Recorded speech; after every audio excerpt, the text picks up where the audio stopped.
Ano, hihintayin pa ba nating magising ang mga yan? Hindi ba pwedeng gisingin na natin? Ay nako, ang tagal-tagal ko nang hindi nakakakain ng tao. Gutom na ako. Mang Dudot naman, mamaya gigisingin natin sila. Pero bago ang lahat, syempre dapat may hatian. Ang dami natin dito, hindi pwede mag-agawan tayo. Eh kung ganon, paano natin sila paghahati-hatian? Kumuha tayo ng mahabang lamesa at palakol. Kanya-kanyang plato na rin. Syempre hating kapatid tayo.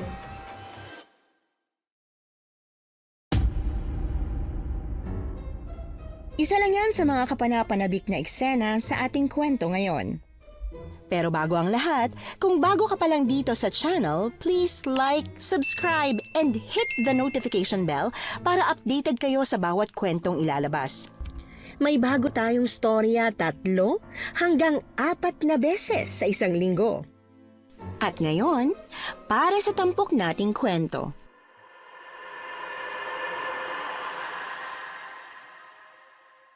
Bilang isang taong bihirang magtiwala at makipagkaibigan, akala ko sanay na akong masaktan. Akala ko handa na ako sa mga manluloko sa akin, sa mga biglaang iiwan ako, at sa susunod na mangyayari kapag nasisira ang pagkakaibigan. Pero mali pala ako. Dahil kapag ang taong nanakit sa'yo ay yung minsang tinawag mong best friend, ibang klase pala ang sugat na iiwan sa puso. Magandang araw po, Miss Anne. Ako po si Christy. At ang ikukwento ko po ngayon ay hindi lang tungkol sa mga aswang na nagtatago sa anyo ng tao, kundi tungkol sa isang kaibigang pinagkatiwalaan ko ng matagal na panahon. Ang akala ko'y kakampi ko sa lahat ng laban, pero siya pa pala ang unang hahatak sa akin papunta sa panganib. Hoy, Cha! Ano, alam mo na ba yung latest chika, ha? Bakit? Ano meron? Ayun na nga. May nawawala na naman daw na estudyante. Ang chika, pangatlong estudyante na raw ang nawawala ngayong school year. Ay, nakakakilabot na talaga. Parang mali yata na dito tayo nag-transfer. Sino raw bang nawawala? Baka naman nagkasakit lang. Ewan. Ang sabi, kaklase natin. Pero 1 week na tayo rito, oh. Hindi pa rin natin siya nakikita. Ang chika, 2 linggo na raw na hindi pumapasok sa school. So, imposibleng may sakit lang. Baka malala yung sakit. O di sana nagpasa ng excuse letter, no? Tsaka ang alam ko, best friend siya ni Press eh. Uy, Press! Kilala mo yung nawawalang girl, di ba? Best friend mo siya, di ba? Si Riza Montes? Ha? Ako ba ang kinakausap mo? Oo, ikaw. Ikaw si Press, di ba? Hindi Press ang pangalan ko. Christy, di ba? Ikaw yung class president? Oo, ako nga. Kilala ko si Riza kasi kaklase natin siya. Pero mukhang nagkakamali kayo sa narinig yung chismis na best friend niya ako. Ha? Friendship over na kayo ni girl? Ayos lang ba kung hindi ko sagutin yan? Kasi sa tingin ko, hindi naman importante. Ay te, importante to dahil nawawala siya. Paano naging importante kung kayo ang nagtatanong? Mga pulis ba kayo? Investigador? Ay, ang sungit. Sorry naman nagtatanong lang eh. Naiinis ako. Hindi dahil sa kanila, kundi dahil sa pangalan ni Riza. Paulit-ulit na kasi. Araw-araw. Teachers, kaklase, magulang niya. Lahat ako ang tinatanong. Oo, dating best friend ko si Riza. Pero ngayon, ayoko na siyang balikan. Kaya sino ba ang hindi maiinis? Nag-away kami dahil kay Joshua, ang boyfriend niyang dating nanligaw sa akin. Hindi ko sinabi kay Riza dahil hindi naman mahalaga. Pero si Joshua, parang 1,078 beses na tanga. Siya pa talaga ang nagkwento. Na para bang nasasaktan pa rin siya na binasted ko siya. 1 buwan na kaming hindi nagpapansinan ni Riza. At ngayong nawawala siya, ako pa rin tuloy ang hinahanapan nila ng sagot. Nang humupa na ang inis ko, binalikan ko sina Ramon at Charis para kausapin sila at humingi ng dispensa. Medyo nakaramdam din kasi ako ng konting guilt dahil pati sila ay nadamay sa inis ko. Ramon, Charis, ito, iced tea. Pasensya na kayo sa... Teka, wait. Girl, anong tawag mo sa akin? Ramon? Di ba Ramon talaga ang pangalan mo? Girl, hindi mo ba napapansin ang mapilantik kong mga daliri, ha? You should call me Mona. Pasensya na. Mona. Hindi ko naman kasi alam. Eto, iced tea. Tanggapin mo sana. Kasi nahihiya ako dahil nasungitan ko kayo kanina. Pasensya na ha. Medyo stress lang talaga ako. Ito rin sa'yo, Charisse. Ay, ano ba itatawag sa'yo? Mukhang hindi ka rin straight na babae eh. Tsaka na lang. Salamat sa iced tea. Uhaw na rin talaga ako eh. Thank you. Pasensya na talaga ha. Sige, aalis na ako. Teka lang, hoy. Hingi ka ng pasensya tapos aalis ka na agad? May 20 minutes pa tayong lunch break. Pwede kang magkwento. Kwento? Tungkol saan naman? Ano pa? Di kay Riza. Halata namang stress ka sa kanya, girl. Huwag kang mag-alala. Safe ang chika mo sa aming dalawa. At paano naman ako makakasiguro na safe ngang magkwento sa inyo? Huwag mo nang intindihin yung si Mona. O ayaw mo magkwento, ayos lang. Ang sa akin lang naman, gusto ko sanang may mapaglabasan ka ng inis. Kasi kitang-kita ko sa mga mata mo yung matinding pagka-bad trip mo eh. Ano pa kasing nagawa sa'yo ni Riza? Kasi, ang totoo niyan, Ewan ko ba, pero sa kabila ng hindi ko naman talaga lubos na kakilala si Natcha at Mona, napakwento ako sa kanila. Sa sobrang inis ko yata, nasabi ko ang lahat ng mga pinag-awayan namin ni Riza. Palibasa kasi wala akong kaibigan kundi siya lang. Wala kasi akong tiwala sa ibang tao, lalo na doon sa mga kaklase kong lalapit lang sa akin kapag may kailangan dahil ako ang class president at top 1. Kina Cha at Mona, pakiramdam ko naging safe ako dahil parang wala silang pakialam kahit na sino pa man ako. Girl, best friend mo ba talaga siya? Bakit parang hindi? Ang bilis niya naman yatang i-let go yung friendship niyo nang dahil lang sa isang lalak. matagal na kami magkaibigan ni Riza. Mula pa nung elementary. It doesn't matter, Christy. Hindi porke friends kayo ng elementary, hanggang ngayon ay true friends na talaga kayo. Baka kasi sumasama lang siya sa'yo dahil may nakikita pa siya sa'yo. Baka kasi sumasama lang siya sa'yo dahil may nahihita pa siya at ngayong wala na, handa na siyang bitawan ng ganun lang. Tama si Mona. Kung talagang kaibigan ang turing niya sa'yo, pakikinggan niyang explanation mo. Ganun ba yun? Kung sa bagay, kahit naman wala ako, marami naman siyang kaibigan eh. See? Ikaw, parang napansin kong wala kang masyadong friends at konti lang ang nakakausap mo. Hindi mo na kailangan ipagduldulan pa sa akin yan. Pero bakit? Bata ka pa, girl. Enjoy your life. Makipag-friends ka lang ng makipag-friends. Hindi ko naman kailangan na maraming kaibigan kung peke lang naman lahat. Masyado ka namang matured kung mag-isip eh. Pero sa totoong buhay, tama yan. Kung wala kang kaibigan, baka pwedeng kaming dalawa na lang. Wag na. Hindi naman kailangan. Bakit? Dahil ba iniisip mo na gagamitin ka lang namin para magpaturo sa'yo ng assignments, magpagawa ng projects? Ano? Hindi ah. Hindi yan ang iniisip ko.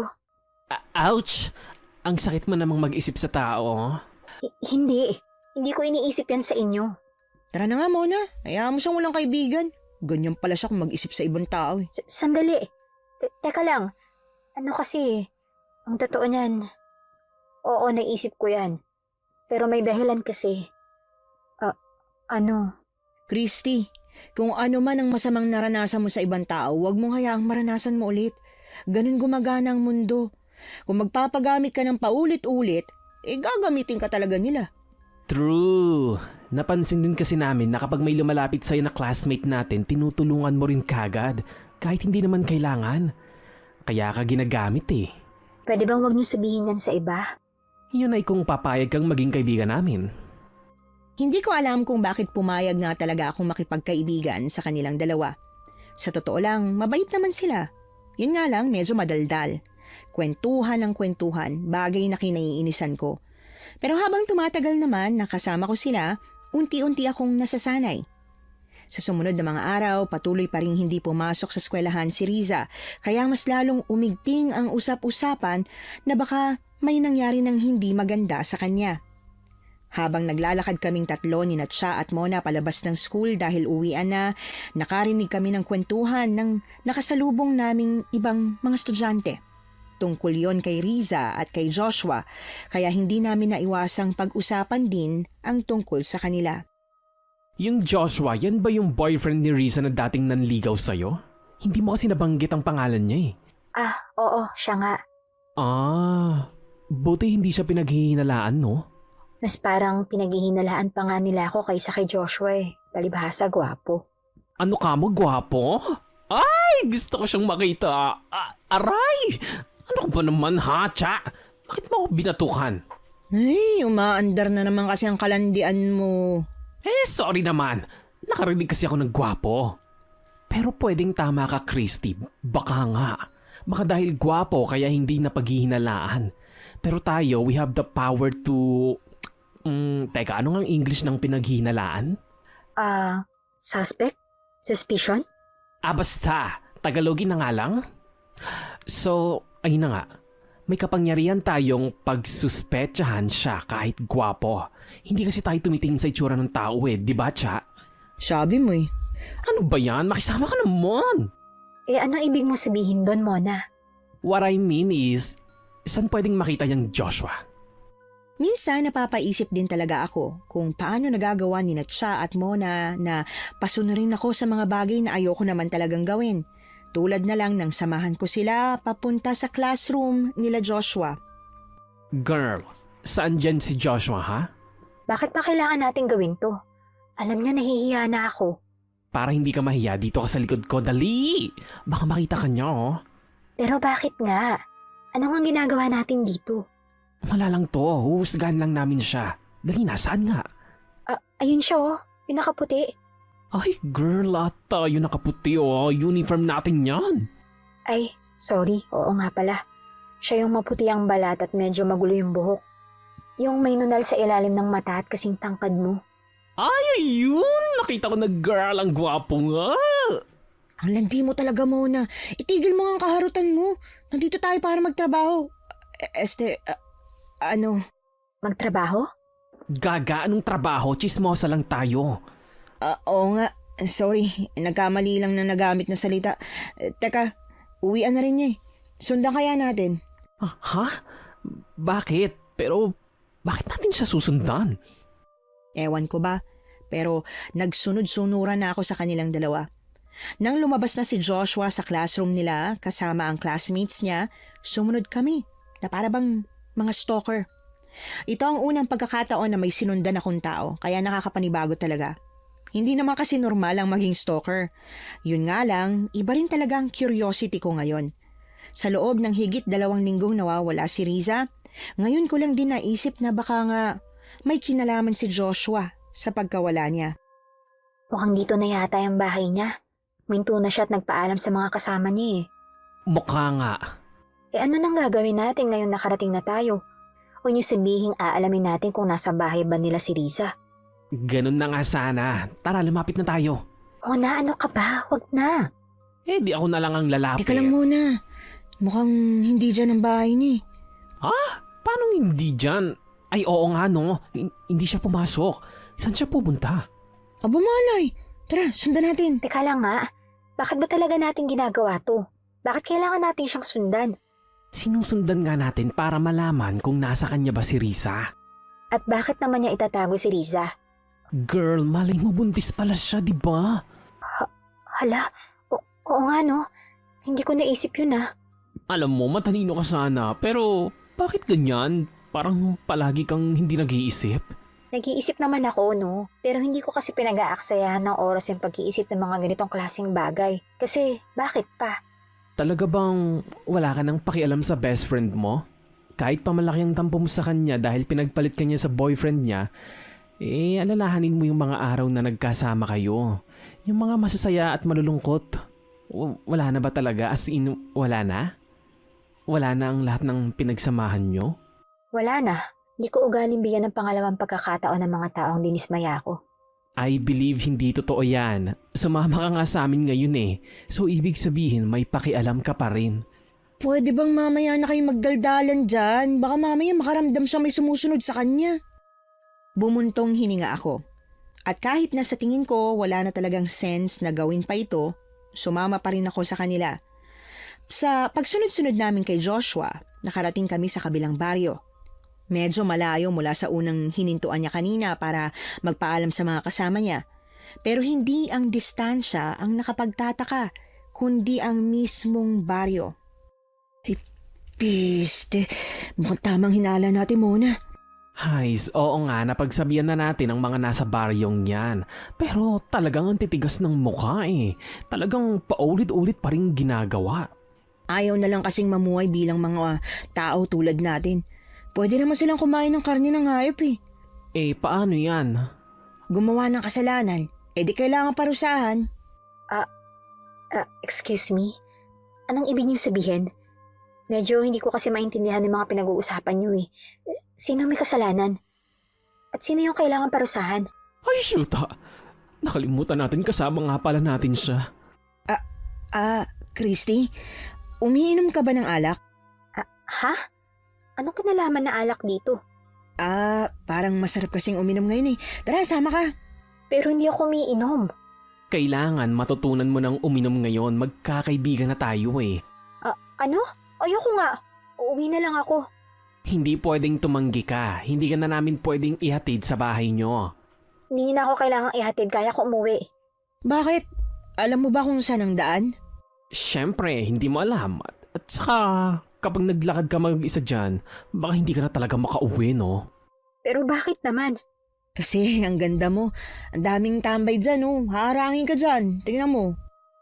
Kahit gaano pa ako katalino, hindi ko talaga mapagdugtong-dugtong ang mga nangyayari. Sa isang iglap, naging kaibigan ko sina Cha at Mona. At ngayon, makikipag-inuman na ako sa kanila. Hindi ko pa nga sigurado kung dapat ko ba silang pagkatiwalaan pero eto, sumama rin naman ako sa kanila. Pinaupo ako ni Mona sa harap ng isang tindahan. May lamesa ron at dalawang magkatapat na upuang sementado. Kung titingnan mo, para talagang dinisenyo ang lamesa at upuang nasa harap ng tindahan para sa inuman. Oh, Cha, Mona. Abay, medyo matagal na rin simula nung napadpad kayo rito ha. May gumawa na naman ba ng kalokohan? Nako, Mang Dudot, meron ho. Hay, hindi pa rin talaga sila nagdadala. Akala siguro ng pasaway na yon porque hindi na kami dumadalaw rito ay ayos na ang lahat. Na pwede na siyang gumawa ulit ng kalokohan. Ay nako, may ma-eliminate na naman pala. Ayaw naman talaga sana namin eh, pero anong magagawa namin, di ba? Kasalanan niya yon. Ilan daw ba ang nabiktima? Pangatlo na ang nawawala. Aba, marami na rin pala. Ay teka, sino yung kasama nyo? Siya? Kaklase namin. Hindi namin sinasadyang isama kaya kailangan naming uminom. Alam mo na. Oo, naiintindihan ko, syempre. Teka, eto na ang gin bilog oh. Ang paborito nyong panglaban. Yan! Alam na alam mo talaga, Mang Dudot, ha? Abay, syempre, kabisado ko na ang paborito nyo eh. At saka hotang na pineapple at yelo, Mang Dudot. Pahiram na rin po ng lighter, ha? Of course, coming up. Nang makuha na ni Mona ang gin bilog, pineapple juice at yelo, kaagad na siyang umupo sa harap ng lamesa kung saan naghihintay kami ni Cha. Napapakamot na lang talaga ako sa nangyayari. Wala sa plano ko ngayong araw ang uminom ng alak. Bala ko sanang mag-advance reading para sa lesson next week pagkatapos ganito pa ang nangyari. Hindi na ba talaga pwedeng umatras? At saka, para saan ba talaga tong pag-inom natin ng alak? Yung pinag-uusapan nyo ng tundero, tungkol saan ba yun? Ang dami ko nasabi sa inyo na tungkol sa akin pero bakit hindi pa kayo nagsasabi ng tungkol sa inyo? Privacy. Girl, kailangan namin ng privacy. Kaya hindi namin sinasabi sa'yo. Wow ha? Pagkatapos ng lahat, gusto nyo pala ng privacy? Lahat ng tao kailangan ng privacy. Alam mo yan. Teka, titimplahin ko na ang gin ha. Sisindihan ko na lang ng ilang ulit para hindi ka masyadong mapaitan. Napakamot ako sa ulo nang sinimulan ni Mona ang paghahalo ng alak. Ibinuhos niya ang kalahati ng bote ng gin bilog sa pitchel na hiniram niya kay Mang Dudot. Pagkatapos ay isinali niya ang powdered juice sa loob ng bote at saka inalog. Nang mahalo, saka niya yun sinindihan. At nang umapoy na, tinakpan niya agad ng palad. Inalog-alog niya yon at ilang beses na ginawa bago tuluyang inihalo sa kalahating gin na nasa pitchel na. Bakit sinisindihan mo pa yung alak? Para mabawasan yung pait. E di sana nag-juice ka na lang. Mukhang hindi ka talaga umiinom ng alak kaya inalis ko ang tapang ng lasa ng alak. Nakatikim naman ako niyan kahit papano. Ang mabuti pa, simulan na natin ang inuman. Nang magsimula na ang inuman naming tatlo, kung ano-ano lang ang pinagkukwentuhan nila. Mga bagay na tungkol daw sa kanila pero hindi naman kapanipaniwala dahil paiba-iba ang kwento. Halatang nagsisinungaling lang para pagtakpan ang tunay na dahilan ng ginagawa nilang ito. Kung pagdudugtong-dugtungin ko kasi ang lahat ng mga nangyari nitong mga nakaraang araw, mula sa pagtatanong nila sa akin tungkol kay Riza, sa pagsunod namin kay Joshua at ngayong nagiinuman kaming tatlo, alam ko na meron silang pinaplano. Hindi ko lang alam kung ano pero kung ikakapahama ko, kailangan kong maging maingat. At katulad nga ng iniisip ko nung lumalim na ang inuman at inakala nilang nalalasing na ako, nagsimula na nga silang magkwentuhan tungkol sa tunay na agenda kung bakit nila ito ginagawa. Makakatatlong bote na tayo. Siguro naman may tama na yan si Christy. Ay, Diyos ko, Day. Ang tagal niyang malasing ha para sa taong hindi sanay uminom ng alak. Sinabi mo pa, tinamaan na ako ng gusto pero tingnan mo. Gising pa rin siya. Kapag bumagsak na yun, si Mang Dudot ng bahala sa kanya. Balikan na lang natin kapag natapos ng problema. Kaya lang may problema. Ako, huwag mo sabing nakalimutan mo na namang magdala ng panlaban sa aswang. Sorry naman. Hindi ko kasi akalain na mapapalaban tayo eh. Ay, nakakainis ka talaga. Di bale, may dala naman ako dito. Patagayin mo na ulit si Christy. Damihan mo para malasing na. Christy, tagay mo na. Ay, alak ka. Teka, bakit ganyan ka makatingin sa akin, girl? Mga siraulo talaga kayo. Ba't niyo ako iniwan kay Mang Dudot? Saan kayo pupunta? At anong lalabanan nyo? Hindi ka pa rin lasing? Hindi. Kahit 5 bote pa ng gin bilog ang ipainom nyo sa akin, mas mauuna pa kayong malasing kesa sa akin. Naku, nalintikan na. Tsaka, anong gagawin natin? Isama niyo ako kung saan man kayo pupunta. Total, idinamay niyo na rin naman ako rito di ba? Hindi pwede, ano ka ba? Papapahama ka dun. Pinahamak niyo na nga yung atay ko sa ginagawa niyong pagpapainom sa akin ng alak Ano ba tong pinasok nating gulo mo na? Hindi to gulot, tsaka I believe may rason kung bakit siya napasama rito. Gusto mo pa talagang sumama, ha? Ayokong iwan niyo ako rito kay Mang Dudot. Sige, Christy, bigyan mo siya ng bawang at asin. Ano namang gagawin ko sa mga yan? Gamitin mo lang yan kapag may aswang na lumapit sa iyo, okay? Teka, aswang? Ano bang pinagsasasabi niyo dyan? Basta kung sasama ka, shut up ka na lang. Masasabi kong matibay talaga ang sikmura ko pagdating sa alak. Hindi ako lasenga. Bihira lang akong uminom ng alak pero sa tuwing iinom ako, hindi talaga ako tinatamaan hanggat hindi nakaka-6 na boteng kasing laki ng gin bilog. Tumatapang lang ako kung magsalita pero wala akong nararamdamang pagkalasing. Kaya narinig ko ang lahat ng mga pinag-usapan ni Natsa at Mona. At dahil narinig ko nga, hindi pwedeng hindi ko malaman ang totoo. Dahil ako yung tipo ng taong kinakain ng curiosity. Maraming paalala sa akin si Natsa at Mona. Mga bagay na dapat at hindi ko dapat gawin. Hindi ko alam kung dala lang ba ng kalasingan nila pero kung ano-anong hindi makatotohanan ng mga pinagsasasabi nila. Kaya ako naman, sumunod lang ako sa kanila na ang iniisip ay puro kalokohan lang talaga ang gagawin namin. Ang hindi ko alam. Anong gagawin natin dito? May hahanapin tayo. Ano o sino naman yung hahanapin natin? Sino ba? Di si Joshua. Ano? At bakit naman natin siya hahanapin? Hanapin natin siya dahil loko-loko ang aswang na yon. Ang gwapong aswang naman nun. Ba't ka natatawa?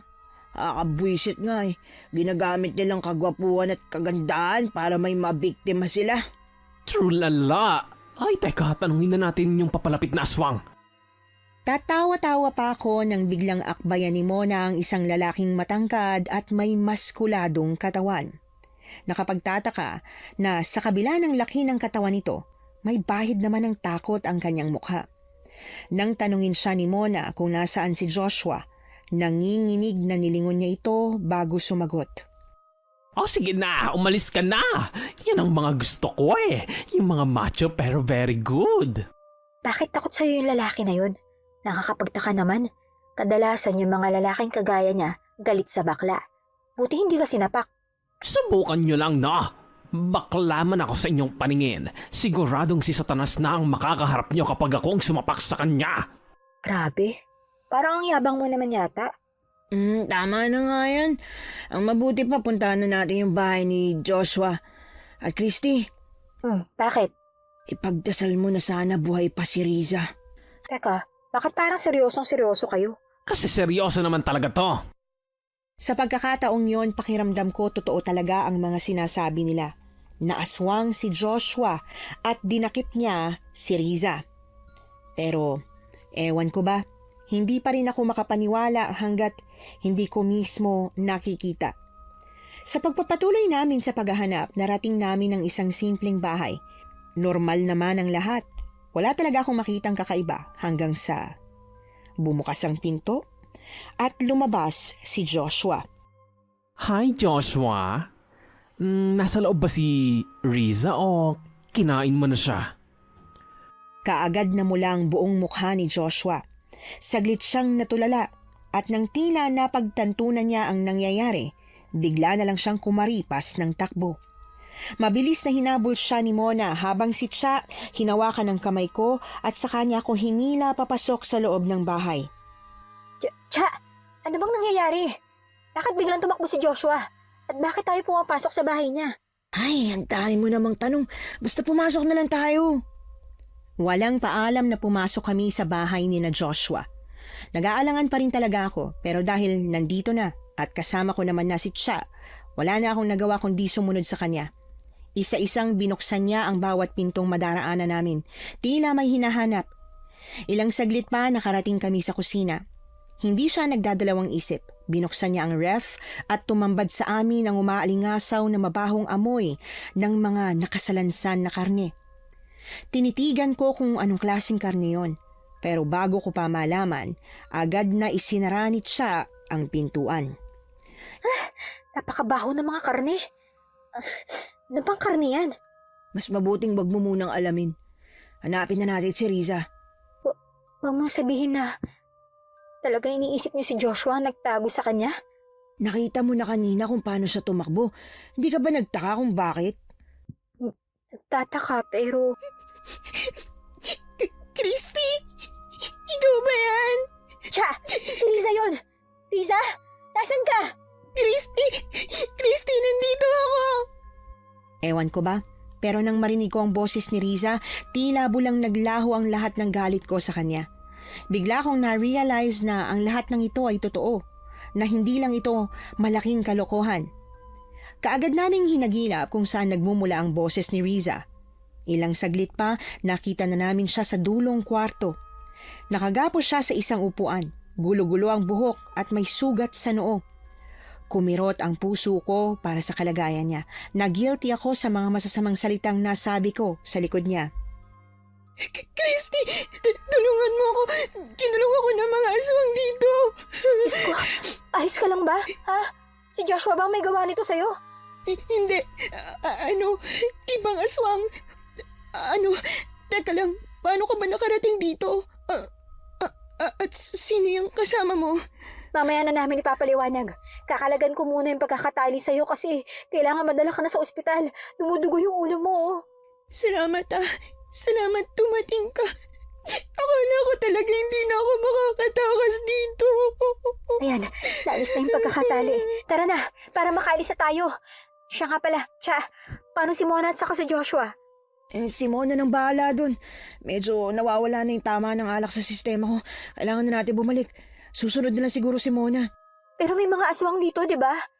Paano mo maatim na iwan si Mona? Ay, ang kulit mo. Hindi nga mapapahamak si Mona. Takot ang mga aswang sa kanya. Kaya huwag kang mag-alala. Sa bagay, natakot nga yung mga maskuladong lalaki kanina eh. O, diba? Unahin natin tong kaibigan mo. Dami na naghahanap sa kanya. Kailangan na niyang umuwi.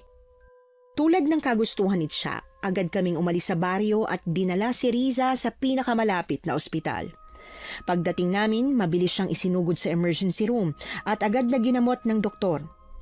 Habang inaasikaso si Riza, nagpaalam si Cha para bumalik sa baryo at sunduin si Mona. Ayon sa kanya, malamang ay hinihintay siya nito sa tindahan ni Mang Dudot. Nang magkaroon ako ng pagkakataon, agad ko namang tinawagan ang nanay ni Riza na halatang alalang-alala nang marinig ang nangyari sa sarili niyang anak. "Saan ka nang galing? Hinahanap ka ng doktor kasi may papabili sana ng gamot eh." Tinawagan ko yung mama mo. Ang sabi niya papunta na raw siya rito. "Bakit mo siya tinawagan? Alam mo naman pagagalitan niya ako, 'di ba? Kilala mo siya kapag nagalit." Alam ko, pero nanay mo pa rin siya. At saka, alam mo ba kung paano siya nag-aalala sa'yo? Araw-araw siyang nasa school para lang hanapin at hintayin ka. Kahit sa mga pulis, palagi siya nagmamakaawa na hanapin ka. Sobrang nag-aalala talaga siya para sa'yo. At saka, bakit ba siya magagalit? Hindi mo naman ginusto na madakip ka ng isang aswang ah. Maniniwala ba siya na aswang si Joshua? Paniniwalaan niya kasi dalawa tayo. Hindi lang pala. Pati sina Cha at Mona alam din nila. Alam mong hindi ganyan ang iisipin ni nanay. Sige, total natawagan mo na siya. Wag mo na lang sasabihin na nakita mo ako sa bahay ni Joshua. Ano? Pero bakit? Dahil iisipin niya nakipagtanan ako. Nabinugbog ako ni Joshua kaya may sugat ako sa noo. Teka nga, bakit parang pinagtatanggol mo pa si Joshua? Huwag mo sabihin nakipagtanan ka talaga sa kanya. Pinagsisihan ko naman ang ginawa ko. Hindi ko alam na aswang siya, Christy. Paano yan? Pababayaan na lang natin yung pananakit na ginawa sa'yo ni Joshua? Kesa naman pagalitan ako ni Mama, di ba? Ay, bahala ka nga. Kung nang bahala magpaliwanag sa mama mo. Hindi ko gusto ang paraan kung paano makipag-usap sa akin si Riza. Kahit hindi niya sabihin, halatang pinagtatanggol niya pa si Joshua. Paiba-iba din ang mga sinasabi niya na parabang may tinatago siya. Hindi naman kasi pwedeng sapilitan ko siyang paaminin dahil hindi ko hawak kung ano man ang gusto niyang gawin sa buhay niya. Ang sakin lang, gusto ko sanang maparusahan ng lubos si Joshua, lalo na sa ginawa nitong pananakit sa kanya. Yun nga lang, siya mismo ay hindi inaamin na si Joshua ang may gawa ng sugat niya. Ewan ko ba? Pero alam ko na merong kakaiba. Sa sumunod na araw, nagbigay na ng excuse letter si Riza sa professor namin. Ang sabi, hindi na muna siya papasok sa school dahil na-trauma siya matapos siyang makidnap. Yon ang ginawa niyang dahilan. Hindi siya kinidnap. Nakipagtanan talaga siya. Sabi ko na nga ba itsura pa lang niya nung naabutan natin siya, ramdam ko na. Tsaka, maluwag ang pagkakatali sa mga kamay niya. Ang sabi sa akin ni Riza, hindi raw niya alam na nananakit si Joshua. Pero ewan ko ba, parang iba pa rin yung pakiramdam ko. Parang may tinatago pa siya. Girl, ano pa pang itatago niya? Huling-huli na siya oh. Simple lang naman ang nangyari sa kanya. Bakit parang gusto mo pang gawing komplikado? Hindi ko gustong gawing komplikado, pero yun kasi yung nararamdaman ko eh. At saka, nasan ba si Joshua? Dapat pinaparusahan siya ng batas eh, dahil sa ginawa niyang pananakit kay Riza. Huwag mo nang isipin yon. Ang mabuti pa kumain ka na nitong hotdog. Lumalamig na oh.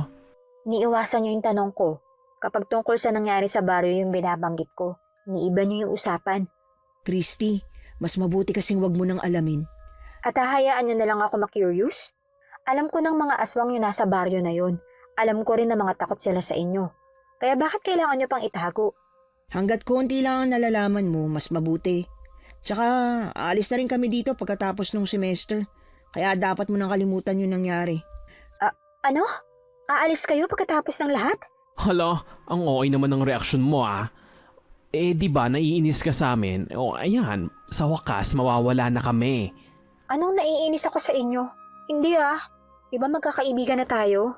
Nagkainuman pa nga tayo eh. Tapos ngayon pagkatapos ng lahat. Grabe.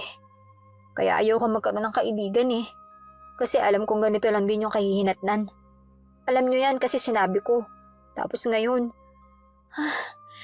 sana hindi nyo na lang ako kinaibigan pa.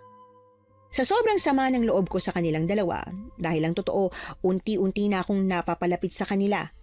Kung iiwan nila ako, baka hindi na talaga ako magtiwala ulit sa kahit na sino. Dati na akong ilang beses na nawalan ng tiwala at alam nila yon. Pero sa kabila nun, iiwan pa rin nila ako. 2 araw ko silang hindi kinausap. Kahit paulit-ulit pa akong binibiro ni Mona o kaya naman ay alokin ng kung ano-anong pagkain ni Cha, Inisip kong mas mabuting umiwas na ngayong alam kong aalis din naman sila. Kaya lang kahit anong iwas ko, sila mismo ang lapit ng lapit. Christy, iced tea oh. Di ba paborito mo to? Christy, ba't ang ganda mo today? Naglagay ka ba ng blush on? Ang pula kasi ng pisngi Paano mo. hindi ako mamumula? Iinis na nga ako sa inyong dalawa. Ito naman no, grabe ang pagtatampo mo sa amin. Di ba aalis naman kayo? Bakit niyo pa ako kinukulit? Ay, oo nga, aalis na kami kasi tapos na ang misyon namin dito. Pero dahil aalis na kami, sige, sasagutin muna namin lahat ng mga tanong mo sa amin para kahit papaano lumuwag ang pakiramdam mo. At sa tingin niya ba talaga maniniwala pa ako na nagsasabi kayo ng totoo? Kahit hindi mo kami paniwalaan, ayos lang. Oh, itong iced tea, tanggapin mo na para kahit papaano lumamig naman ang ulo mo. See you sa susunod na klase ah. Kung gusto mong masagot namin ang mga tanong sa utak mo, mag-usap tayo sa rooftop mamaya. Nagdadalawang isip ako kung pupuntahan ko ba sila sa rooftop o hindi. Sa totoo lang, mas mabilis akong makapag-move on kung ititigil ko na ang pakikipag-usap sa kanilang dalawa. Pero hindi ko naman kaya na pabayaan lang ang curiosity ko. Kaya kahit na gusto ko sanang hindi na sila pansinin, mas nanaig pa rin ang curiosity sa akin. Alam mong masyadong malaki yung trust issue ni Christy. Malamang na hindi siya pumunta. Umuwi na lang tayo? Sure ako na darating yon, maghintay ka lang. Hindi pa naman tayo nakakaisang oras dito eh. At gaano ka kasigurado na darating nga ako? See, dumating ka nga. Sabi ko sa'yo, tsa eh. Hindi na ako magpapaligoy-ligoy pa. Total, iiwan niyo na rin naman na ako. Gusto ko lang na masagot ang mga tanong ko. Go girl, itanong mo lahat. Nasaan si Joshua? Bakit simula nang niligtas natin si Riza, hindi ko na siya nakita? Kasi kung nakulong man siya, kakalat yun sa buong school. Kaso wala eh.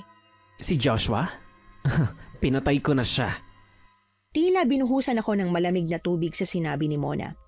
Hindi ko alam kung anong magiging reaksyon ko. Naghintay ako na sabihin niyang nagbibiro lang siya pero ang mukha niya halatang seryoso. Imposible. Christy, mga manunugis kami ng aswang. Ibig sabihin, hinuhuli at pinapatay namin sila. Pero ang baryong napuntahan namin, sa baryo nila Joshua, may kasunduan kami sa kanila. Anong kasunduan? Maging behave o papatayin namin sila? Yun lang ang pagpipilian. Anong klaseng behave ang sinasabi mo? Yung hindi kumakain ng tao. Sa kaso ni Joshua, muntik na niyang biktimahin si Riza kaya pinatay na siya ni Mona. Di ba parang sama-sama naman nun? Girl, mabait pa nga kami eh. Matagal nang umiiral ang baryo ng mga aswang at talagang matagal na rin ang patakaran na bawal ang kumain ng tao. Dahil kapag ginawa nila yon, siguradong tigok ang ending nila. Kaso marami pa rin ang matitigas ang mga ulo. So ayun. Simple lang ang patakaran.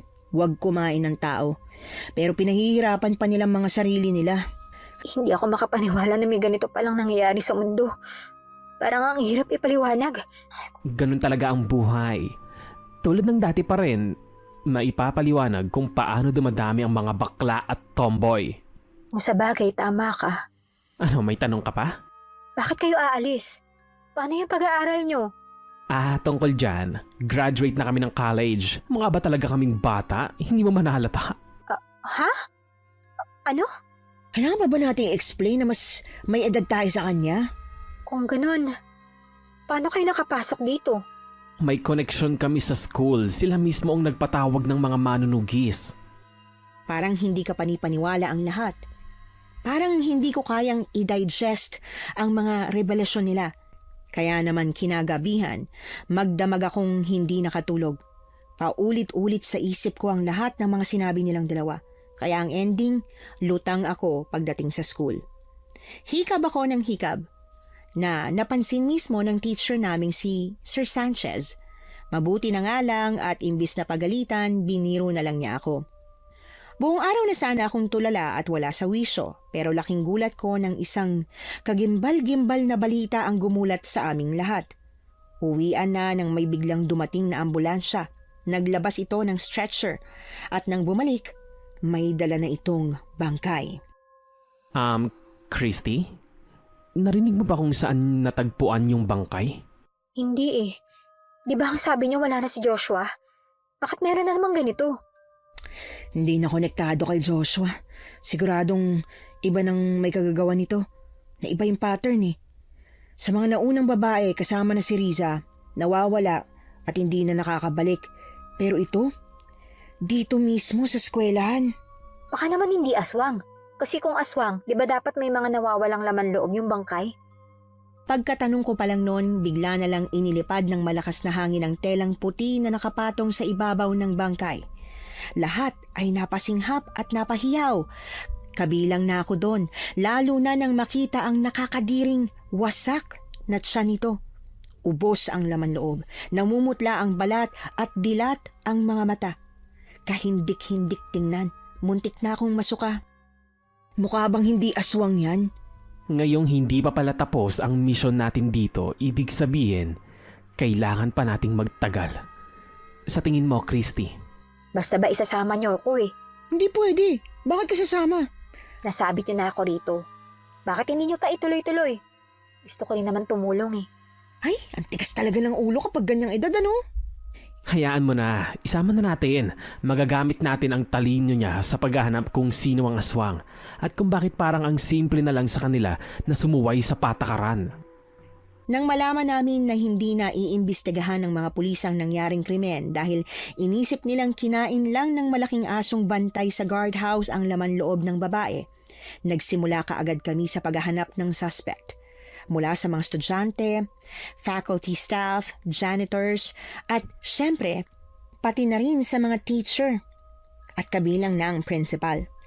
Ang totoo, ang hirap malaman kung sino sa kanila, lalo pa at nangangapa talaga kami. Kaya ang ginawa namin, naghintay kami sa school sa oras na kakaunti na lang ang tao. Nagtago kami sa loob ng classroom hanggang sa tuluyang makauwi ang lahat ng estudyante kasama na ang mga teacher at iba pang staff. Saan tayo magsisimula rito? Panibagong pattern na naman. Siguro dapat maghanap na muna tayo ng ebidensya. Di ba gano'n naman talaga nagsisimula? Kaya nga yun nga lang, kagaya nitong madilim na pasilyo, mangangapa muna tayo sa dilim.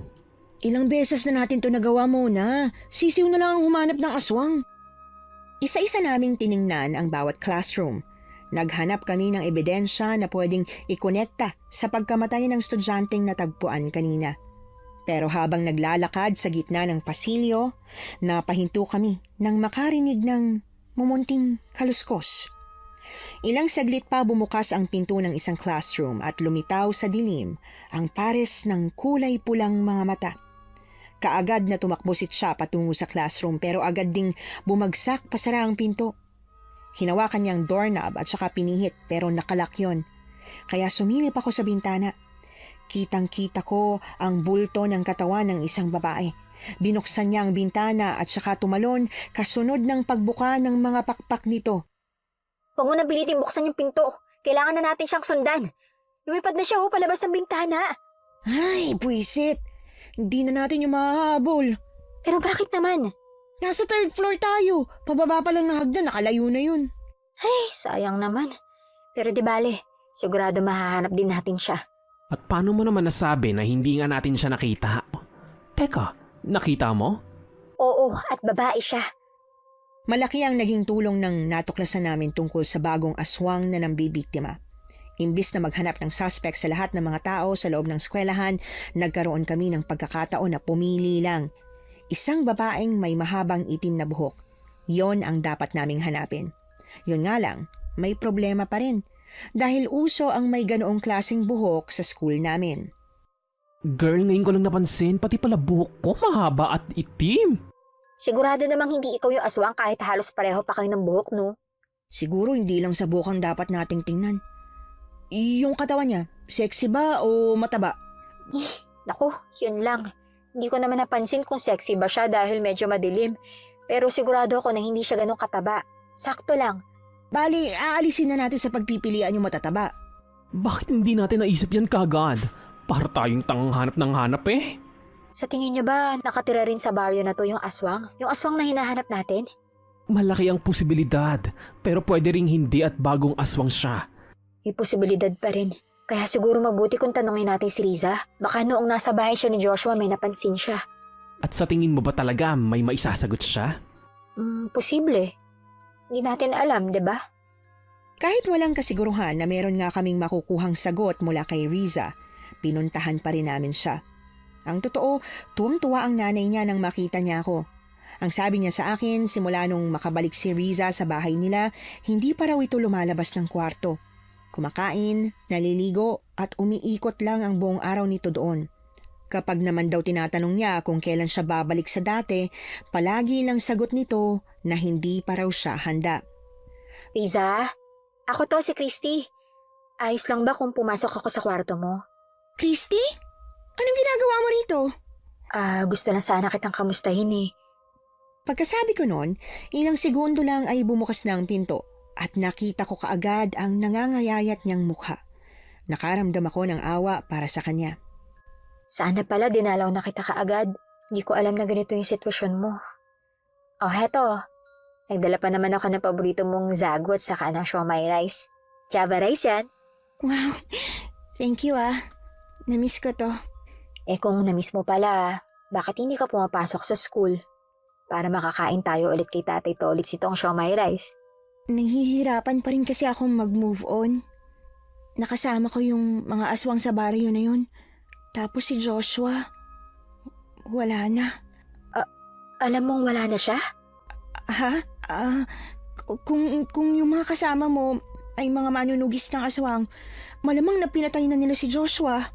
Wala akong sinabi sa'yo na manunugis sila ng mga aswang. Paano mo nalaman?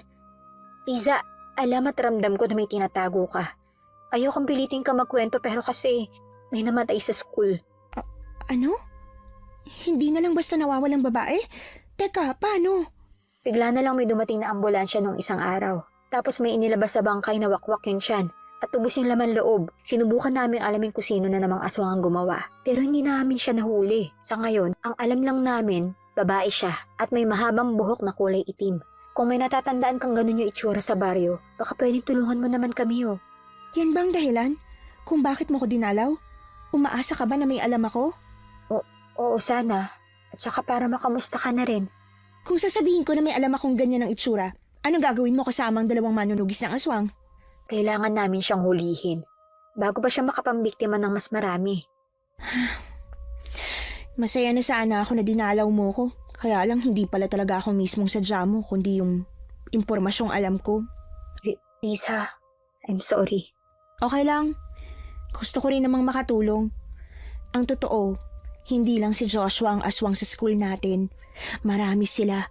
Mga aswang na nakatira din sa baryong yun. Ano?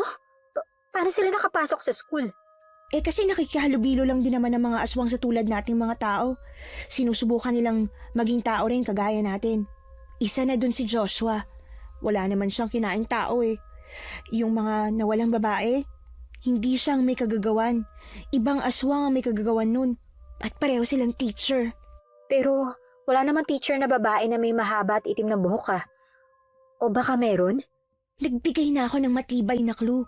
Kayo nang bahalang umalam kung sino sa kanila. Risa, pakiusap naman sabihan mo na ng diretso. Tumatakbo yung oras. Baka mamaya may mabiktima na naman siya. Napaka-abusado nyo naman. O sige, isang clue na lang. Isa sa mga lalaking teacher natin. Kumunot ang noo ko. Saka ko lang napagtanto na isa nga talaga sa mga teacher naming lalaki ang may mahabang buhok.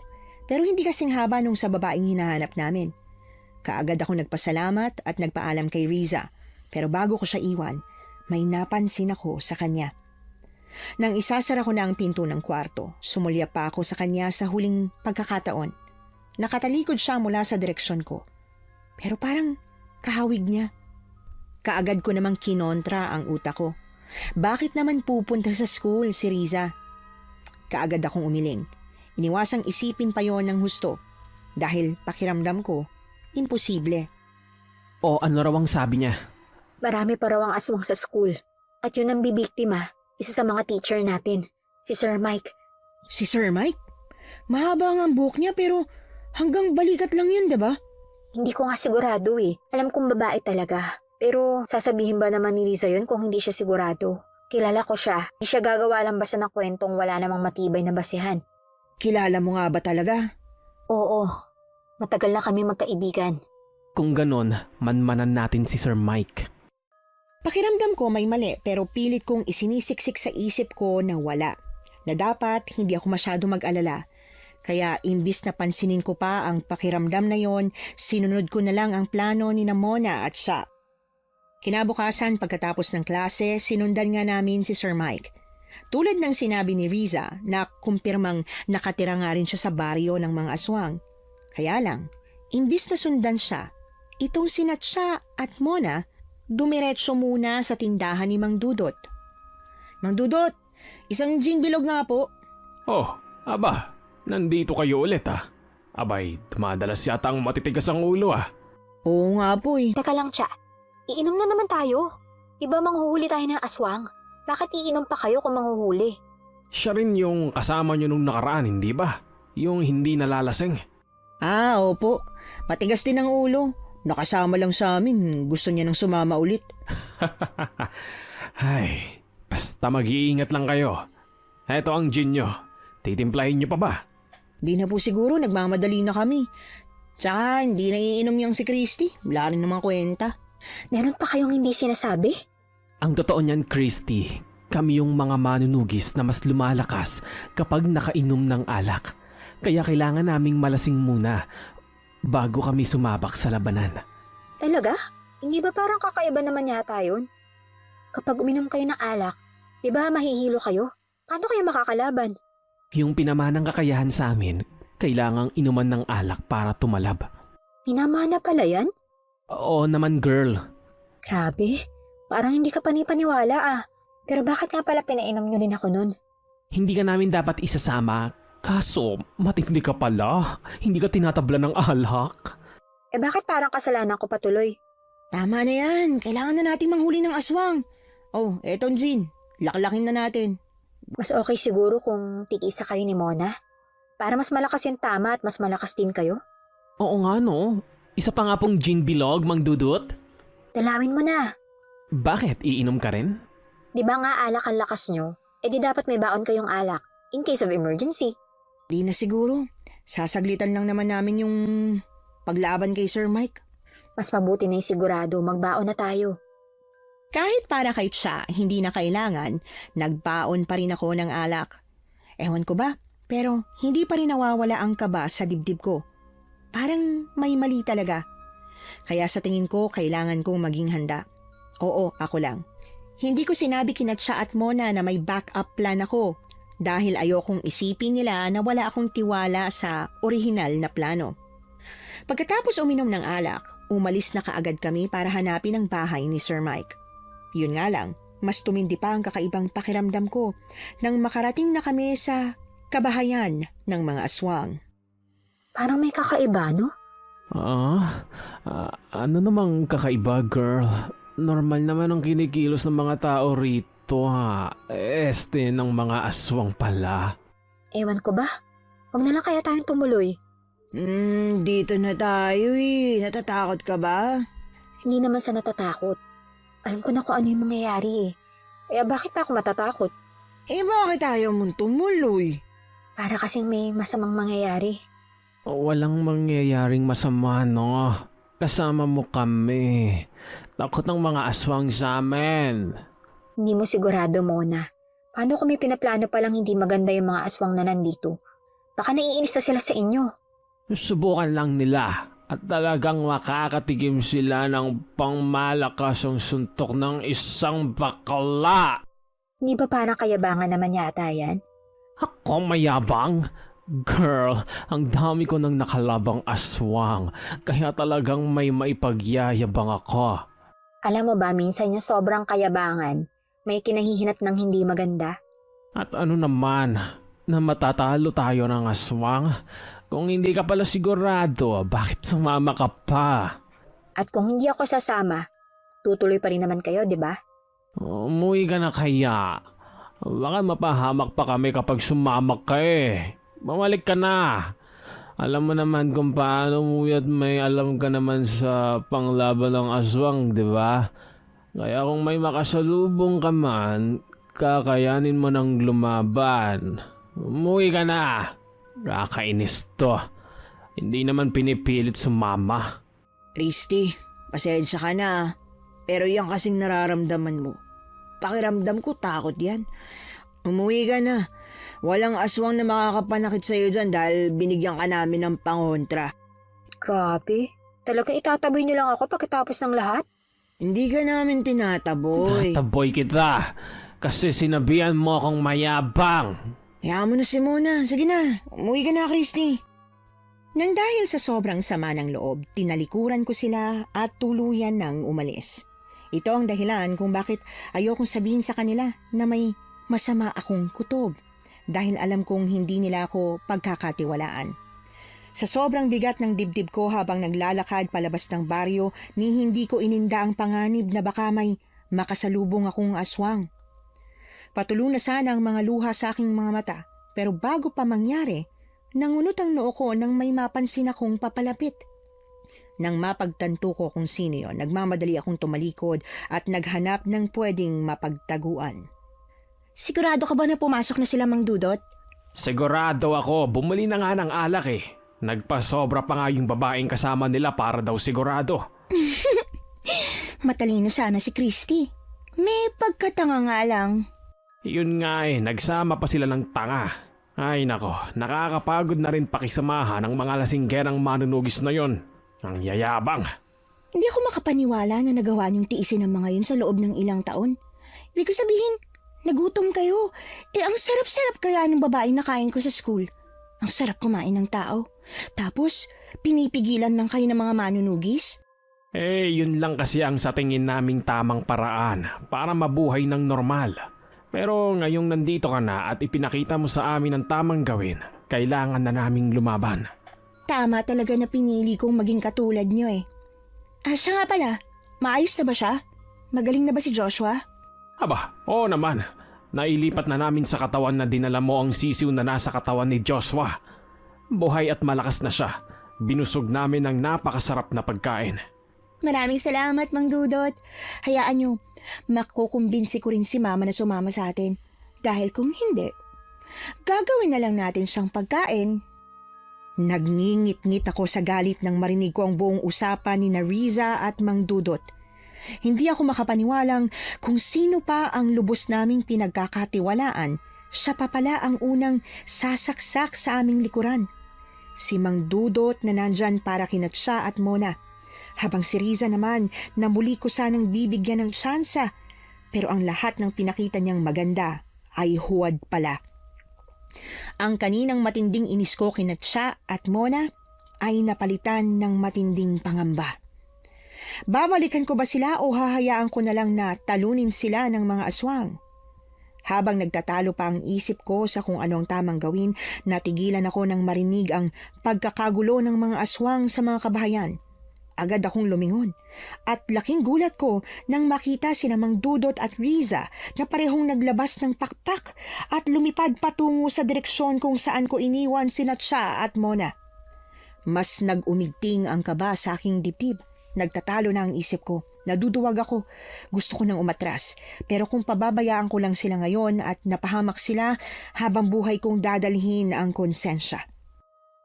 Nakakainis. Bahala na. Imbis na tuluyang umalis, kinuha ko ang bag na nakasukbit sa likuran ko at muling sinuri ang alak na nasa loob. Wala naman sigurong lason nito. Kasi kung meron man, siguradong patay na sina Tsa at Mona. Gayunpaman, inusisa ko pa rin ng mabuti ang bote. Doon ko napansin na may kung anong nakadikit sa ibabaw ng label. Dali-dali kong inalis yun at nanlaki ang mga mata ko nang mabasa ang nakasulat. Mababa lang ang alcohol level ng alak. Tuminti ang inis ko. Walang pag-alinlangan, tumakbo ko palabas ng baryo. Sa sobrang bilis ng takbo ko, agad akong nakarating sa karatig baryo kung saan may maliit na tindahan. Hinihingal at natataranta. Bumili ako ng 2 bote ng gin na ikinagulat ng tindera pero hindi ko na lang siya pinansin. Isinilid ko kaagad ang mga bote sa bag at muling isinukbit yon sa likuran ko. Habang pabalik ako sa baryo ng mga aswang, may napansin akong bisikletang nakaparada sa gilid ng tindahan. Walang lock. Sandali lang akong nag-atubili bago ko yun lapitan at sakyan. Papalayo na ako nang dumating ang may-ari. Nagsusumigaw, tinatawag akong magnanakaw. Pero wala na akong panahon para magpaliwanag. Mas mahalaga sa akin ang buhay ni Natsa at Mona. Hindi nagtagal, nakarating akong muli sa baryo. Nang papalapit na ako sa mga kabahayan, tumambat sa akin ang mga aswang. Kasabay ng tuluyang paglamon ng dilim sa kalangitan, ang masayang tawanan ni Namang Dudot at Riza. Hindi muna ako tumuloy. Sa halip, ipinarada ko ang bisikleta sa gilid ng kalsada, sa bahaging matataas ang damo. Marahan akong bumaba at dahan-dahang naglakad sa damuhan. Kumakabog ang dibdib ko sa sobrang kaba, ngunit pinilit kong magpakatatag. Lakas loob akong lumapit sa mga aswang na abala sa kanilang kasiyahan. Oh, di ba? Epektibong pampatulog na binigay ko sa kanila. Ang galing mo talaga, Mang Dudot. Saktong-sakto ang tama ng alak at ng pampatulog sa kanila. Inakaala lang talaga nilang mga lasing sila. Paano nga pala yan? Ngayong nakatulog na sila, hindi ba maganda kung kainin na natin sila? Siyempre hindi ganyan ang gagawin natin, Mang Dudot. Relax. Darating din tayo sa masayang parte nito. Ano pa ba ang plano mo, ha? Ang plano ko? Plano kong pahirapan silang dalawa. Katulad ng pagpapahirap na ginawa nila sa inyo. Nakiramdam ako at pinanood ang mga ginagawa nila. Mabuti na lang at hindi nila ako naramdaman. Epektibo rin siguro yung anting-anting na ibinigay sa akin ni Cha. Ang sabi niya, hindi raw ako mararamdaman ng mga aswang kapag suot ko ito. Malakas kasi ang pakiramdam nila, lalo na kung may malapit na tao. Ilang saglit pa nakita kong hinihila ng mga aswang ang walang malay na katawan ni Natsa at Mona. May isang aswang na naglapag ng 2 upuang magkatalikuran, saka sila pinaupuron at mahigpit na itinali. Naawa ko sa kalagayan nila, pero sa totoo lang may kung anong kakaibang kasiyahang makita silang nagdurusa, lalo na't kanina lang ay nagyayabang pa sila sa akin. Kung hindi ko lang sila mga kaibigan, baka iniwan ko na sila doon. Ibig sabihin lang talaga nito, magdadala na sila at mas magiging maingat sa susunod. Pinairal kasi nila ang kayabangan, kaya tuloy nangyari ito sa kanila. Ano? Hihintayin pa ba nating magising ang mga yan? Hindi ba pwedeng gisingin na natin? Ay nako, ang tagal-tagal ko nang hindi nakakakain ng tao. Gutom na ako. Mang Dudot naman, mamaya gigisingin natin sila. Pero bago ang lahat, siyempre dapat may hatian. Ang dami natin dito, hindi pwede mag-agawan tayo. Kung ganon, paano natin sila paghahati-hatian? Kumuha tayo ng mahabang lamesa at palakol. Kanya-kanyang plato na rin. Siyempre hating kapatid tayo. Nakakasuka kung paano pinaplano ni Riza ang lahat. Para bang sanay na siya. Parang matagal niya na itong ginagawa. Imbis na panoorin pa silang inihahanda ang lahat ng mga gagamitin para kainin si Natsa at Mona. Nag-isip na ako ng plano kung paano ko sila itatakas. Inilibot ko ang paningin ko. Naghahanap ng pwede kong malusutan. Nang mailatag na nila ang lamesa, unti-unti nang nagdagsaan ang mga aswang. Doon na ako nakaisip ng paraan. Dahan-dahan akong naglakad palayo sa kanila. Nang sapat na ang layo ko, kinuha ko ang cellphone kong dekipad at naghanap ng ringtone na medyo mahaba-haba. Pinindot ko yung Arabic ringtone sa cellphone kong Nokia at mabilis na tumakbo ako pabalik sa pwesto kung nasaan si Natsa at Mona. Lahat ay napalingon sa direksyon ng tunog kaya hindi nila napansin na tumatakbo na pala ako sa mataas na damuhan. Kaninong baduy na ringtone yun? Patayin niyo! Hindi yun dito. Medyo malayo sa atin eh. Baka bumalik si Christy. Bilisan niyo! Hanapin niyo para mas marami pa makain natin ngayong gabi. Nagsisunura naman sila kay Riza. Habang ako, nagawa kong lumusot sa ilalim ng lamesang inilatag nila. Sa lapad at haba nito, walang makakapansin na nasa ilalim ako. Bukod doon ay napakarami ring mga aswang na nakapaligid. Nang nasa tapat na ako ni Natsa at Mona, pasimple ko silang pinagkukurot sa binti. Pero nang dahil yata sa kalasingan, hindi sila magising. Hindi niyo mahanap? Bilisan niyo! Hindi namin siya mahanap, pero nandito yung cellphone niya. Mukhang nakatakbo na siya palayo. Hanapin niyo, baka makatakas at makapagsumbong pa sa iba. Nagkagulo na ang lahat sa pag-aakalang nakatakas ako. Ang hindi nila alam, nag-aabang lang ako ng pagkakataon dito sa ilalim ng lamesa. Dahan-dahan akong sumilip sa kanila. Nang makita kong lahat sila ay distracted pa rin, muli kong kinurot ang binti ni Mona. Nilakasan ko, binaon ko pati ang kuko ko para lang magising siya. Ilang saglit pa, nagkamalay na siya at napahiyaw. Dahil doon, muling bumaling ang atensyon ni Riza, Kinatsa at Mona. Pero alam ko na nakita na ako ni Mona sa ilalim ng mesa. Ay, sa wakas at nagising ka na rin. Hindi na pala kailangan buhusan ng malamig na tubig eh.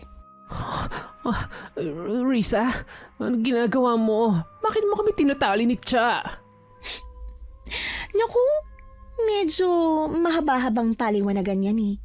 Pero para paiksiin, ang ginagawa ko ngayon ay pinaghihiganti ko ang mga kabaryo ko. Kabaryo mo? Aswang ka na? Ay, syota! Baliw ka pala! Baliw na kung baliw. Pero ito ang nababagay sa akin. Ang maging malakas. Hindi katulad niyo na mga tao. Mga mahihinang nilalang. Pakawalan mo ako rito! Oh, wow! Mukhang wala nga talaga kayong lakas kapag nawala ng tama ng alak, ano? Balita ko kasi para kayong superhuman na may malakas na pangangatawan kapag nakainom eh. Pero ngayon, mag-alis lang ng tali, hindi mo pa magawa? Kung ano-ano pa ang mga pinagsasasabi ni Riza. Base sa tono niya, proud na proud talaga siya na isa na siyang aswang. Wala akong maramdaman na bahid ng pagsisisi.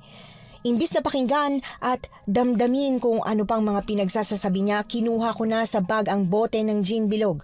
Pagkatapos ay binuksan ko yon. Ngipin ko nga lang ang ginamit ko sa pag-alis ng tansan. Mabuti na lang at nangilo lang ako at hindi nasugatan sa labi. Nang bukas na pareho, inilapag ko yon sa tapat ko, kung saan makikita rin ni Mona. Hindi na ako nagpatumpik-tumpik pa. Naglabas naman ako ng pinatulis na sibat. Isa yon sa mga nakalagay sa bag. Kumuha ako ng panyo pagkatapos ay binalot sa dulo ng sibat bago ko binuhusan ng kaunting gin ang panyo. Nang ready na ang lahat, yung gin na binili namin mula kay Mang Dudot, pasimple kong ibinuhos sa lupa. Deserve niyong mararanasan niyo ngayong gabi. Kakainin namin ang bawat parte ng katawan niyo ng isa-isa at pagsisisihan niyong kinantinin niyo ang lahi ng aswang. Talaga, girl? Ang tagal naman. Bakit hindi mo pa gawin ngayon? Aba, napakatapang mo naman palang bakla ka ha? Hetong sayo. Ihahampas na sana ni Riza ang palakol kay Mona, pero kaagad akong tumalima. Marahas na itinulak ko paangat ang lamesa kung saan tumama ang palakol na dapat ay kay Mona. Lahat ay nagkagulo, pero ako nag-focus lang sa kailangan kong gawin. Hinugot ko ang kutsilyo mula sa gilid ng bag na suot ko. Pagkatapos ay inalis ang pagkakatali sa kamay ni Mona. Saktong natanggal ni Riza ang lamesang nakapagitan sa aming dalawa, kaya ginawa ko na ang sumunod kong plano. Dinukot ko ang lighter sa bulsa ko saka sinindihan ang panyo na nasa dulo ng sibat. Lahat ng aswang ay nabigla. Takot na takot sila nang iwasiwas ko ang umaapoy na sibat. Ano? Lumapit kayo para masunog kayo. Dali! Akala ko ba matatapang kayo, ha? Christy, ibaba mo yan. Ba't ko ibababa? Kapag binaba ko to, lahat kayo masusunog. Nagtapon ako ng alak sa lupa. Mas lalong natakot ang mga aswang. Alam ko na takot sila sa apoy. Isa yon sa binanggit ni Natsa at Mona sa akin. Patayin mo yan at pag-usapan natin to, Christy. Kapag pinatay ko to, makasisiguro ba kami na hindi mo kami sasaktan? Magkibigan tayo, Christy. Paano ko naman magagawa yun sa'yo? Hinapahanap mo nga ako kanina eh. At sinabi mong idadagdag ako sa pagkain nyo, Riza. Ilang taon tayo naging magkaibigan. Best friend pa nga eh. Pero nang dahil lang sa isang lalaki at isa pang aswang, sinira mo lahat? Christy, kung ikaw rin ang mai-inlove, sigurado akong ganito rin ang mararamdaman mo. Mahal na mahal ko si Joshua. Pinaramdam niyang buong pagmamahal na hindi ko naramdaman sa kahit na sino. Hindi mo naramdamang mahal ka ng mama mo? Siyempre hindi. Mahal niya lang ako kapag matataas ang grado ko sa school. At yun ang dahilan kung bakit kita kinaibigan. Isang tangang top 1 na class president na walang tiwala sa kahit na sino dahil sa takot na baka lokohin at malamangan. Well, naloko pa rin kita. Ilang taon kitang ginamit ni hindi mo naramdaman. Tinuring kitang tunay na kaibigan, Risa. Hindi ko alam na dati ka na palang demonyo. Ikaw ang pinakamasamang taong nakilala ko. Ako na ang masama at ikaw nang mabuti. Ang importante, hindi ako tatanga-tanga. Tandaan mo to, Christy. Para naman may mabaon ka sa kabilang buhay, ha? Daig ng wais ang matalinong may puso. Pagkatapos noon ay inangat ni Riza ang palakol na hawak niya at balak na sanang ihampas sa akin. Pero bago niya pa nagawa, nasipa na ni siya ang palakol na kaagad tumilapon at tumama sa mukha ni Mang Dudot. Hala, sorry Mang Dudot, manloloko ka rin pala. Mang Dudot, mga gago talaga kayo. Gigil na ako sa inyo. Papatayin ko kayo sa paraang pinakamasakit. Kaagad na sumugod si Riza kay Cha, habang ang mga aswang na nasa paligid ay sumugod na rin sa amin. Patuloy kong iwinasiwas ang sibat, pinangtatakot sa mga aswang na gustong lumapit sa akin. Habang si Mona naman, nilalaklak ang isang bote ng gin habang nakikipagbakbakan sa mga aswang na sumusubok lumapit sa kanya. Woo! Ito rin pala ang ending nyo, ha? Hayok pa rin kayo sa mga laman ng tao. Pagkatapos ng lahat ng kasundungan natin. Kaya ito ang sign niya. Pinagsisipa ni Mona ang mga aswang na nakakalapit sa akin. Nagulantang ako sa galing niya. Isang sipa lang, lumilipad na palayo yung aswang. Natataranta ako, hindi ako sanay na makipaglaban kaya panay lang talaga ang pagwasiwas ko sa sibat. Papain mo na ang lupa, Christy! Pero baka masunog tayo. Kaunti lang ang nilagay mo pero ilang aswang na ang mapapatay sa sunog ng nagawa mo. Hindi man sigurado sa inutos sa akin ni Mona, ginawa ko pa rin. Nung itutok ko ang apoy sa lupa kung saan ko itinapon yung alak, hindi yun umapoy. Nagulat ako at nagtaka. Hanggang sa tuluyan ko nang ma-realize ang nangyayari. Shit! Ang tanga ko! Ang tanga-tanga! Ano ba yon? Bakit ayaw mo umapoy? 9% alcohol nga lang pala yung tinapon ko. Pahingi na nga lang ng gin mo. Ibuhos mo, dali! Ano ba kasing? Kaagad kong inagaw ang alak na nilalaklak ni Mona pero imbis na ibuhos yon sa lupa, uminom ako nun at saka ibinalik sa kanya. Wala nang panahon para ibuhos pa ang alak dahil may paparating ng aswang. Sa halip, isinaksak ko sa aswang ang sibat at itinulak yon sa mga sumunod na aswang sa kanya. Lahat sila ay sunod-sunod na umapoy. Kahit walang alak, parang nagkahawa-hawa sila.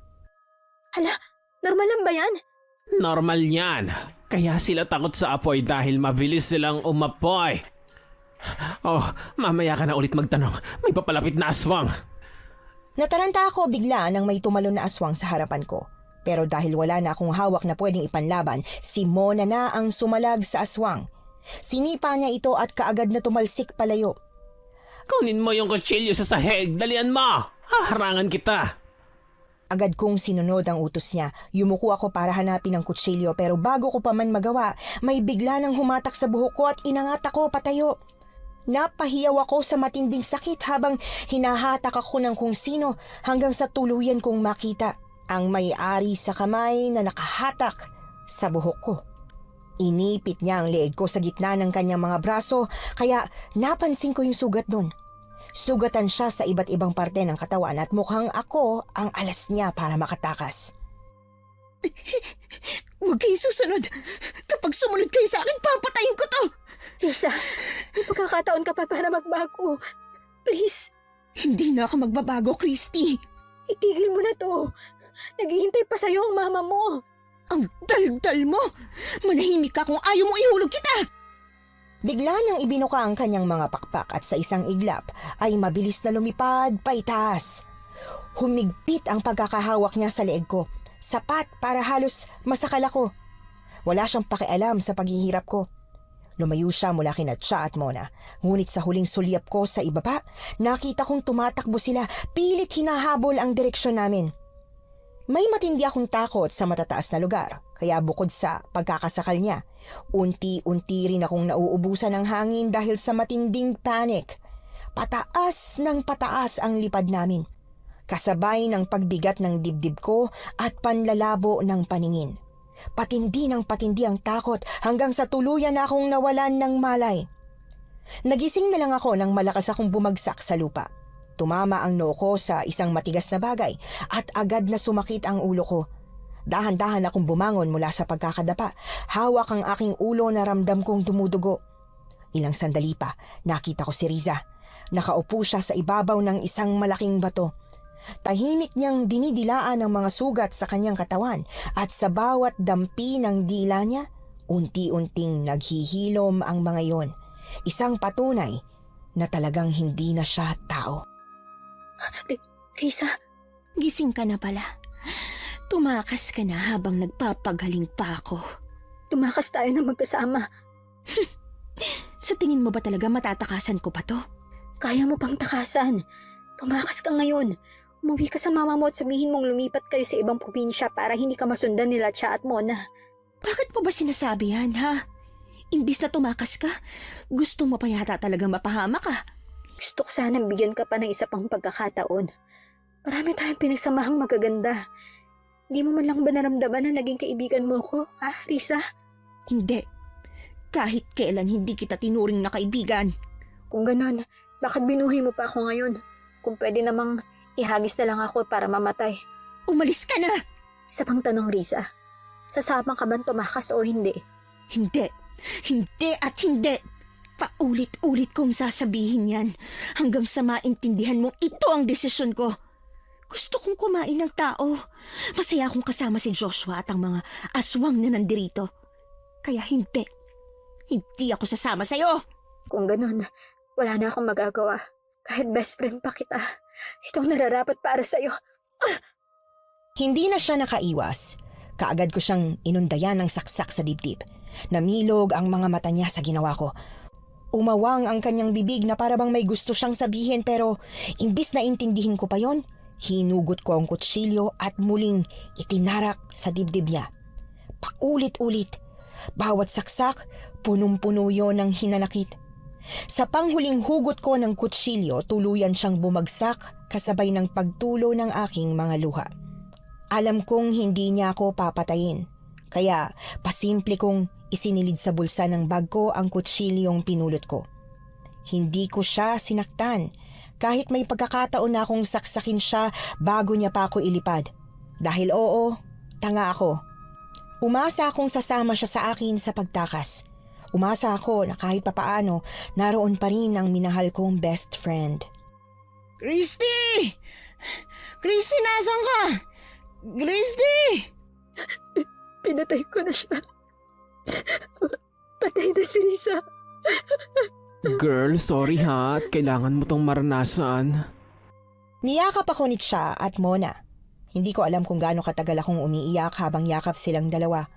Umiiyak pa rin ako habang papalabas kami sa baryo ng mga aswang. Hindi ko sigurado kung ano nang nangyari sa iba pang mga aswang na nakatira doon. Basta't ang paulit-ulit lang na tumatakbo sa isip ko noong mga oras na yon ay kung paano ko pinatay si Riza, ang matalik kong kaibigan na naging isang aswang. 2 araw din akong hindi nakapasok sa eskwelahan. 2 araw kasi akong hindi makatulog ng maayos matapos ang lahat ng mga nangyari. Pero dahil bigla kong naalala na malapit na ang finals at kailangan kong pumasok, bumangon ako at naghanda na para sa klase. Kahit pa hindi pa talagang lubusang maganda ang pakiramdam ko. Girl! Oh my gosh! Mabuti na lang at pumasok ka na ulit! Diyos ko! Kinabahan kami sa kung ano nang nangyayari sa'yo ha. Hindi ka namin madalaw kasi hindi namin alam kung saan ang bahay mo. Ayos lang ako. Kayo, aalis na kayo pagkatapos itong finals? Oo, natapos na namin yung mission namin. Ang laki ng pinayat mo, Christy. 2 araw pa lang ang nakalipas. Hindi ka ba kumakain? Wala akong ganang kumain eh. Huwag ka naman ganyan. Kailangan mong kumain. Halata sa itsura mo na hindi mo pa kaya. Pero dahil finals at kailangan mong mag-review, pumasok ka. Paano ka makakapasa kung walang laman ng tiyan mo? Wala naman ang utak sa tiyan, kaya ayos lang. Christy, ano ka ba? Magkakalaman ng utak mo kapag busog ka at maayos ang tulog mo. Yung nangyari sa baryo ng aswang, kailangan kalimutan mo na. Paano ba? Sa itsura nyo parang normal lang ang lahat. Parang wala kayong pinatay na napakaraming aswang. Pati si Mang Dudut na naging malapit sa inyo, pinatay nyo rin. Paano nyo nagagawa yan? Paano nyo nagagawang umakto ng normal sa kabila ng lahat? Ay, Christy, hindi mo alam kung ano ang pinagdaanan namin para lang makamove on sa lahat. Kasama sa trabaho namin ang tanggapin ang katotohanan kahit masakit. Yung pagiging malapit namin kay Mang Dudut, oo masakit talaga. Pero tinanggap kasi namin kagad ang katotohanan na niloko niya kami. Kung tatanggapin mo rin ang katotohanan ng pinagpalit ni Risa ang pagiging aswang sa buhay niya bilang tao, malalampasan mo rin yan. Pero sobrang hirap tanggapin. Mahirap talaga, but life goes on. Kaya sige na, huwag kang mag-alala at hindi ka namin iiwan kagad. Ha? Paano? Nang dahil na rin sa kanilang dalawa, nagawa kong mag-move on sa lahat ng mga nangyari sa baryo ng mga aswang. Araw-araw hindi nila ako pinababayaan. At dahil nga nawalan ako ng gana sa pagkain, pinipilit din nila akong kumain. Inalam nila kung saan ang bahay ko. Sumasama sila at nananatili doon hanggang sa masiguro nilang kumain ako ng hapunan bago sila umuwi. Hanggang sa tuluyan na ngang natapos ang finals at kinailangan na nilang umalis ng school. Pagkatapos ng exams, nagpa siya kaming kumain na muna ng tusok-tusok at sagot gulaman bago umuwi. Paano yan? Ito na siguro yung huling araw na magkikita tayo? Anong huling araw? Bakit ayaw mo na ba kaming makita? Eh diba hindi na kayo papasok sa susunod na SEM? Di ba pwede magkita paminsan-minsan pag may time? Pwede naman. Pero may time ba kayo? Baka maging busy kayo sa panunugis ng aswang. Hindi naman palaging may aswang, ano ka ba? Eh anong trabaho nyo kapag wala kayong ginagawa bilang manunugis? May barbershop ako at ito namang si Mona may parlor. Magkatabi lang para mabilis magkatawagan kapag may nangangailangan. Basta pumunta ka sa parlor ko kapag may time ka ha? Basta yung may pambayad ha? Hindi libre, alam mo na, maluluging negosyo. Syempre naman no? Bigay mo sa amin ang cellphone number mo para matawagan ka namin kapag pwede tayong magkita-kita. Kaso wala akong cellphone sa ngayon eh. Ano? Di ba may cellphone ka? Nasaan na? Ayun, iniwan ko sa baryo ng mga aswang. At ayun na nga po, Miss Anne. Kahit na hindi na kami magkakaklase, hindi na udlot ang pagkakaibigan naming tatlo. Nagpatuloy ang komunikasyon namin. Pero ang pagiging manunugis ng aswang, hindi ko po ginawa kahit minsan inaaya nila ako para tulungan sila. Para sa akin, tama na ang isang beses na na-experience ko ang kumalaban sa mga aswang. 2 dekada na rin po ang nakalipas at magpasa hanggang ngayon, hindi pa rin nawawala sa akin ang alaala ng lahat. At higit sa lahat, magkakaibigan pa rin kaming tatlo. Hanggang dito na lang po ang kwento namin, Miss Anne. Sana po ay nakapulot ng aral ang inyong avid listeners sa mga nangyari sa amin. More power po sa inyong channel. Nagmamahal, Christy. Nagustuhan niyo po ba ang ating kwento ngayong araw? Kung oo ang sagot at hindi mo pa nagagawa, aba, subscribe na. Click the notification bell ha, para updated ka sa tuwing maglalabas kami ng bagong kwento. Click like at mag-iwan na rin ng comment. Masayang-masaya ako tuwing nagbabasa ng messages mula sa inyo. At kung may sarili kayong karanasan na gusto nyong ibahagi sa amin, email lang sa missanhorrorstories@gmail.com. Dire-diretso lang, missanhorrorstories@gmail.com. Malay nyo, sa susunod, yung kwento na ninyo ang binabasa namin para sa ating mga tagapakinig. Hanggang dito na lamang muna at muli po, ito po ang inyong si Miss Anne. Nagpapasalamat sa inyong patuloy na pagmamahal at pagsuporta.